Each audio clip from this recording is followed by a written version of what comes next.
저는 제목을 주셔서 전체 주제를 주셔서 그 발표를 거기에 전체 주제에 맞췄는데 오늘 보니까 저만 완전히 외딴섬이 된 것 같습니다. 현안하고 좀 굉장히 좀 먼, 어떻게 보면 굉장히 추상적이고 어떻게 보면 굉장히 좀 먼 얘기가 되어 있는 것 같아서 조금 좀 어울리지 않는 것 같은 생각이 들기는 합니다.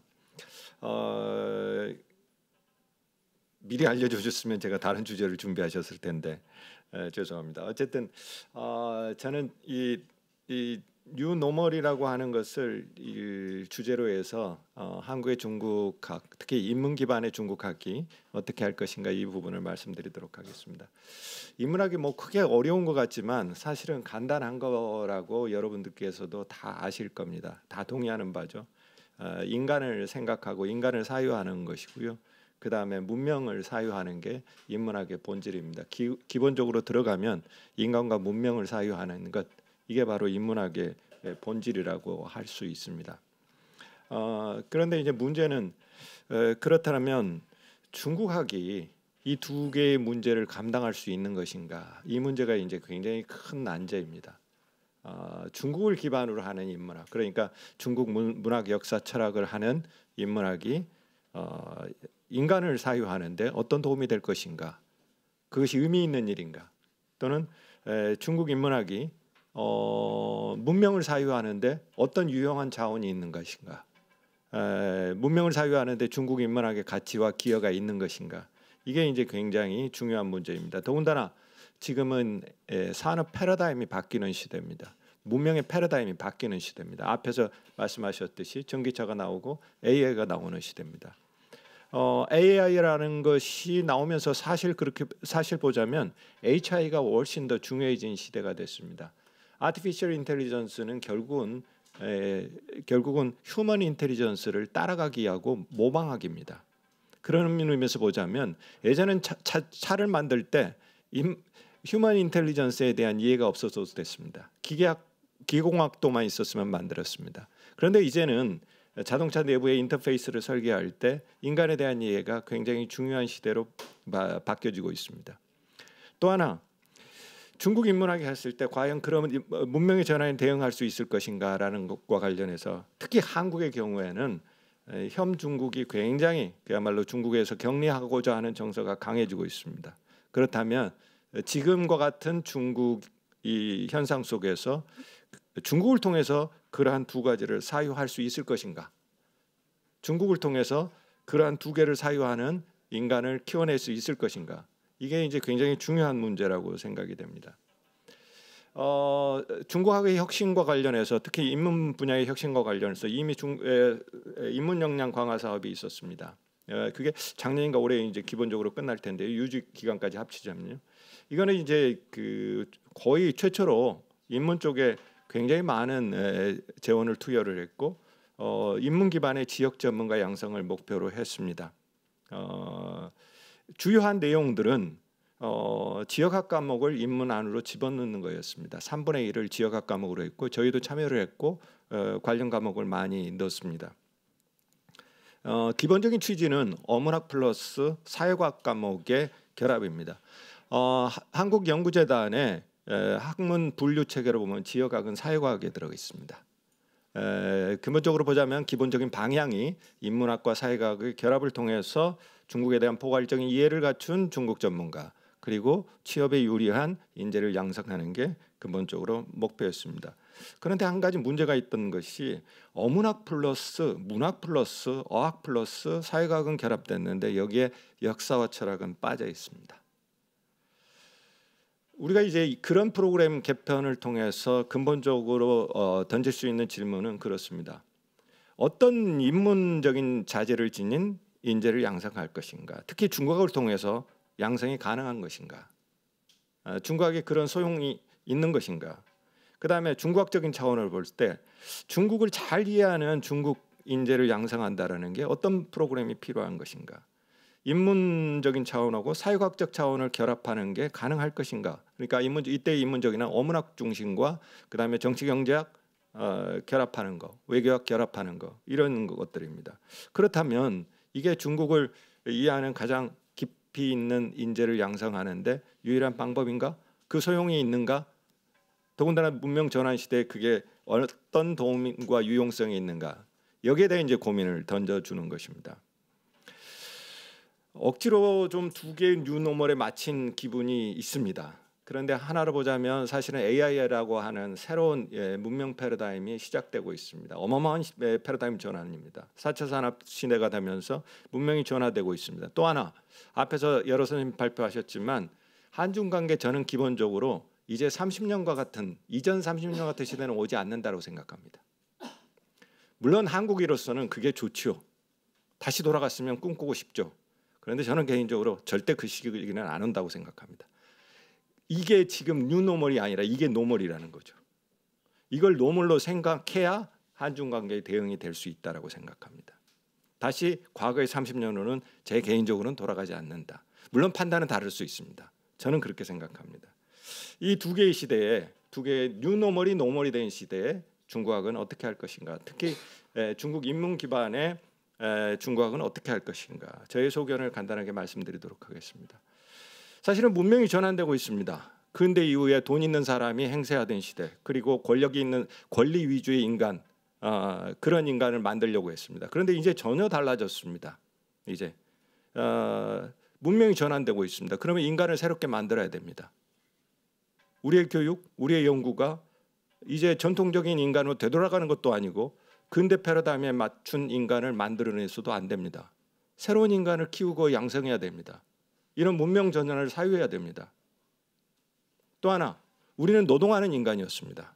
그래서 근로의 가치, 막스 베버가 얘기한 대로 그야말로 자본주의 윤리에 충실한 인간이 최상의 인간이었습니다.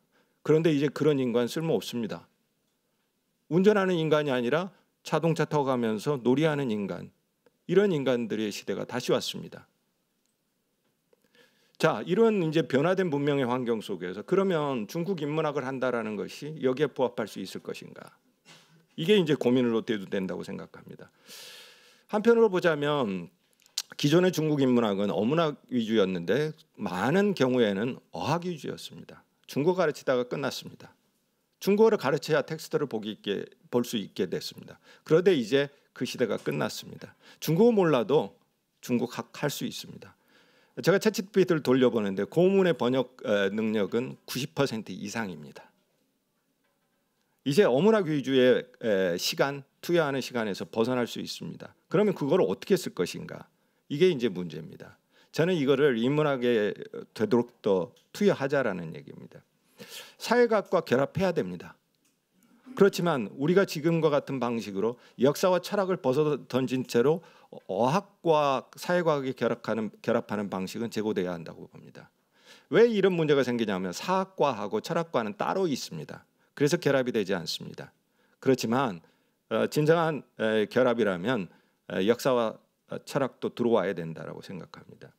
사실은 중국 전통 속에서 인간과 근대 문명 속에서 인간은 많이 다릅니다. 그런데 전통 근대 속에서 인간은 버리고 우리가 근대적 인간을 가지고서 인간을 만들어 왔습니다. 의무보다 권리를 더 중시했고요. 감성보다 이성을 더 중시했습니다.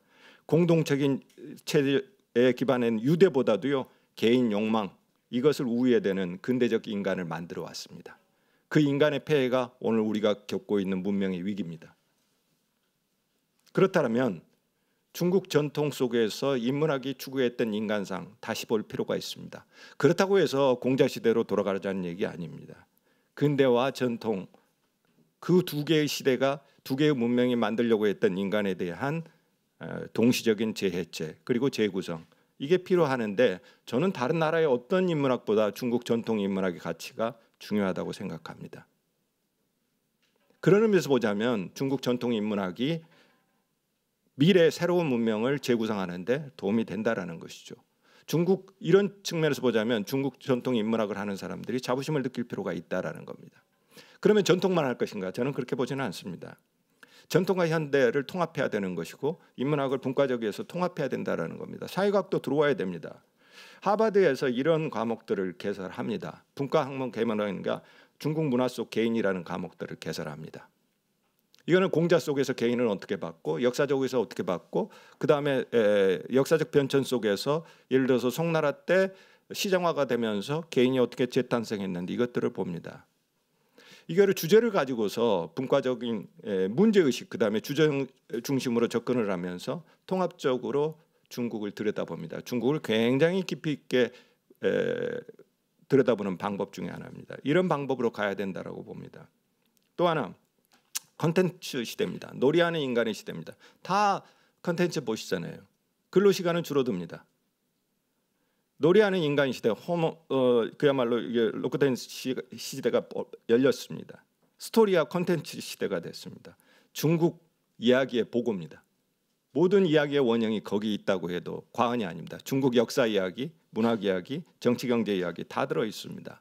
이 원형을 발굴해서 교육시키는 것, 그것을 재창조하는 것, K 컨텐츠 시대를 여는 데 있어서도 굉장히 중요한 과제라고 생각합니다. 그런 측면에서 보면 중국 인문학이 기여할 바가 있다라고 생각합니다. 두 번째의 뉴노멀의 노멀은 그야말로 지금 한국에 유행하는 것은 대중국 격리의 파토스입니다. 이제 손절하자, 중국하고 손 털자 이 정서입니다. 이런 시대에 중국 전문가를 어떻게 양성해야 될까요? 지금처럼 이렇게 협중 또는 어떤 중국과 단절하려는 정서가 많이 유행한 것은 구조적 요인이 있습니다. 그리고 상황적 요인도 있습니다. 상황적 요인은 다 아시다시피 그런 상황들입니다. 그래서 뭐 세계적으로 다 그렇지 않냐? 물론 보편적으로 그럽니다. 근데 그 세계는 서구가 그렇고요. 서구 중에서도 한국이 유일하게 최고로 그렇습니다. 이유만 해도 그렇지 않습니다. 물론 이제 여기에는 구조적 요인이 있습니다. 제가 말씀드리고 싶은 것은 구조적 요인입니다. 한국인들이 중국을 보는 시각을 들여다보면 일종의 무의식 차원에서 들여다보면 한편으로 중국을 동경하는 정서 있습니다. 그런데 한편으로 두려워합니다. 한편으로는 사대하고 한편에서는 무시하고 비하합니다. 이게 동전의 양면을 이룹니다. 한국인들이 중국을 이해하는, 중국을 대하는 무의식이 그렇습니다. 일본의 후키자와 요기치를 비롯해서 일본의 많은 사람들은 정치인들은 중국의 격리를 얘기했습니다. 왜 그랬을까요? 결국은 중국이 공포스럽고 불안합니다. 중국에 뒤질까 봐. 그래서 손절하자는 겁니다. 그래서 유럽으로 가자. 이게 일본 근대의 탈화론입니다. 그런데 이러한 정서가 우리에도 지금 나타나고 있습니다. 대중적인 정서 차원, 언론 그리고 학자들 사이에 나타나고 있습니다. 왜 그러냐 하면 30년 동안 얼마나 대접 잘 받았습니까? 가면은 콘보이 해주고 술 다 사주고 모든 대접 다 했습니다. 그런데 이제 그 시절 안 옵니다. 이거 긴 한중 관계 3,000년, 5,000년으로 보면 유일한 이때였다라고 해도 과언이 아닙니다. 지난 30년 한국이 절대적 우위에 있었습니다. 한국이 모범 국가였고 중국이 배우고 싶은 학습 국가였습니다. 그런데 이제 그 시기가 지나가 버렸습니다. 전기차 보셨듯이 이제 중국이 앞서갑니다. 추월, 위기의 공포. 이러다가 다시 옛날처럼 되는 게 아닌가? 그렇게 되어 있습니다. 한겨레도 그렇고 조선일보도 똑같은 위기감을 계속 씁니다. 좌우파 보수 진보가 거의 비슷한 멘탈리티를 가지고 있습니다. 왜요? 한국인이기 때문에 그렇습니다. 중국에 대한 인식의 부분에 있어서는 정파가 따로 없습니다. 그러다 보니까 정신승리법이 유행합니다. 결국은 미국한테 질 것이고 무너질 거야. 시진핑 오래 못 가. 부동산 위기 터지면 중국 폭망할 거야. 아키와 같은 정신승리법이 유행합니다. 그러면서 중국하고 손절하자. 이렇게 되어 있습니다. 자, 이러다 보니까 이제 중국하기 위기입니다. 그렇죠? 대중적 압박 속에서 협중 중국하기 유행입니다. 근데 보면은요. 사실 한국의 중국학은 제가 좀 세게 말씀드립니다만 중국 없는 중국학입니다. 고전하는 사람들은 골동품 만지듯이 도자기 만듯이 골동품만 하고 있습니다. 중국이하고 상관없습니다. 어떤 다른 일부류의 사람들은 서구 이론 그대로 오파해가지고 가져옵니다. 이런 유행성이 있습니다. 이건 중국과 완전히 괴리되어 있습니다. 아무리 들어봐도 중국이 보이지 않습니다. 그래서 중국이 읽기에 실패합니다. 한국적인 시각이 없습니다. 한국 현실에 출발해서 중국 문제를 고민하지 않습니다. 그래서 한국의 중국학이 한국인에서 영향력이 없습니다. 중국 하는 거 똑같고 미국 하는 거 똑같습니다. 유명한 학자들 중국 책, 중국에서 이렇게 했다는 건 늘 번역하고 있어요. 번역해서 수입하기에 바쁩니다. 미국 중국 학자가 이렇게 망한다고 그랬어. 그래서 번역하기에 바쁩니다. 한국 없는 중국학이 유행하게 된 배경입니다. 그럼 어떻게 해야 될까요? 한편으로는 중국 문제를 좀 더 보편적인 차원에서 사유하는 인문학이 필요하다라는 거예요. 인문학의 힘입니다. 왜냐하면 인문학은 사람이니까 사람은 거의 비슷비슷합니다. 중국 문제를 중국의 만의 문제로 보는 게 아니라 보편적인 문제로 사고할 수 있는 중국학이 계속 나와야 됩니다. 이 사진 중국에서 유행하는 청년들이 이렇게 힘들다 하는 밈입니다. 근데 저거 중국어 지어버리면요, 한글 지어버리면 한글 청년들이 직면하는 문제하고 비슷합니다. 문제를 그렇게 사유해야죠. 중국은 그렇게 비판하면서 한국 청년의 문제는 침묵합니다. 들여보지도 않아요. 그런 중국학에서 뭐 할까요? 한국에 도움됩니까? 두 번째입니다. 맨 우리가 고민하는 문제입니다. 가장 중요합니다. 중국은 왜 민주화가 안 되지? 중국 사람들은 왜 일어서지 않지? 동부 지역은 이미 2만 불 넘는 인구들이 거의 2억 명이 되는데 왜 2만 불의 효과가 없는 거지? 그렇습니다. 중국은 왜 하나에 집착하지? 이건 정말 중국은 사회주의인데 왜 밑엔 능력주의 사회지? 이거 현안과 같은 질문입니다. 이 질문에 대해서 어떻게 답할까요? 사회학이나 정치학 하시는 분들 답이 있습니다. 그런데 그 답들 어떨 경우에 다 틀렸잖아요. 중국 붕괴론 얘기하는데 무너진 건 중국 붕괴론을 얘기하는 그 이론이었죠. 관점이었죠. 그런데 그럼 인문학은 여기를 전혀 도외시합니다. 아예 관심이 없어요. 이런 주제에. 이 문제를 결합해야 된다고 봅니다. 중국이 일당 독재를 받아들이면서 일국 중심의 리더십을 받아들이는 것. 인문학이 개입해야 됩니다. 그리고 현재뿐만 아니라 중국인들이 생각하는 리더십에 대해서 역사적인 차원에서 9년제가 왜 중국인들에게 그렇게 오랫동안 주요한 지위를 차지왔는지, 봉건제가 아니라 9년제는 중국인들을 어떻게 만들었는지, 중국의 통치 시스템은 뭔지 이거 봐야 되겠죠. 그게 빠지니까 대답은 늘 단편적이라는 겁니다. 마지막 결론입니다. 제가 생각하는 것은 교육 체제 각 정도 개편해야 된다라는 겁니다. 그리고 문학, 역사, 철학을 결합하고 그다음에 고전과 현대, 그다음에 사역을 결합해야 된다라는 겁니다. 그러니까 사실은 중국어 잘하는 인재에서 중국 인문학을 통해서 인문학을 잘하는 인재로 바꿔야 된다라고 생각합니다. 이게 중국 이해하고 상관없을까요? 저는 그렇게 생각하지 않습니다. 인문학을 잘하면, 중국 인문학을 잘하면 중국을 깊이 있게 이해할 수 있습니다. 중국인들의 생각, 마음을 이해할 수 있습니다. 사실 예전에는 중국어 못해도 중국 진출해서 돈 벌었습니다. 우리 칭다오 많이 진출했던 기업인들 중국어 못하시는데도 돈 많이 벌어왔습니다. 그런데 이제는 불가능합니다. 중국 시장에 들어가야 되기 때문에 불가능합니다. 중국인들의 마음, 생각, 취향을 읽어내지 못하면 돈 못 법니다. 그러니까 그런 측면에서 보자면 이제 중국 이해라는 차원에서도 중국 인문학이 굉장히 중요한 시대가 왔다라는 겁니다.